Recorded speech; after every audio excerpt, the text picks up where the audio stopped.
आजकल बहुत से वालिदैन अपने बच्चों को बोतल से दूध पिलाने को तरजीह देते हैं। वालिदैन बोतल की खुराक को सुकून का जरिया समझते हैं, लेकिन हमें ये समझना चाहिए कि इसके कुछ संगीन नताइज भी हैं। हम एक बच्चे को ज़रूरत से ज़्यादा खुराक देने से इन्फेक्शन का सबब बनना शुरू कर रहे हैं। कुछ और खदशात हैं जिनके बारे में हमें वाकई जानने की ज़रूरत है। तो बोतल से दूध पिलाने की क्या फिक्र है?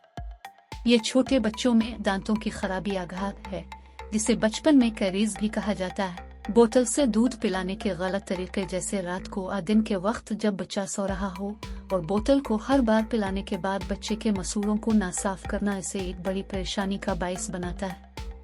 ये मुशाहिदा किया गया है कि जो बच्चे बोतल से दूध पीते हुए सो जाते हैं, उनमें उन बच्चों के मुकाबले में गाँव का सामना करना पड़ता है जो सोने से पहले बोतल को हटाते हैं।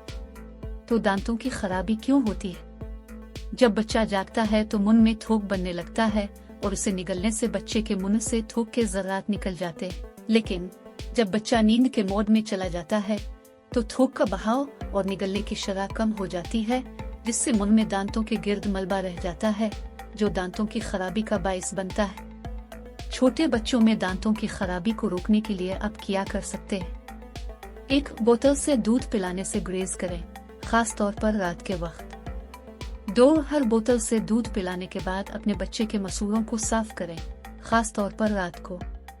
3. अपने बच्चे के दांतों को सेहतमंद रखने के लिए अक्सर इसके दांतों के डॉक्टर के पास जाएं।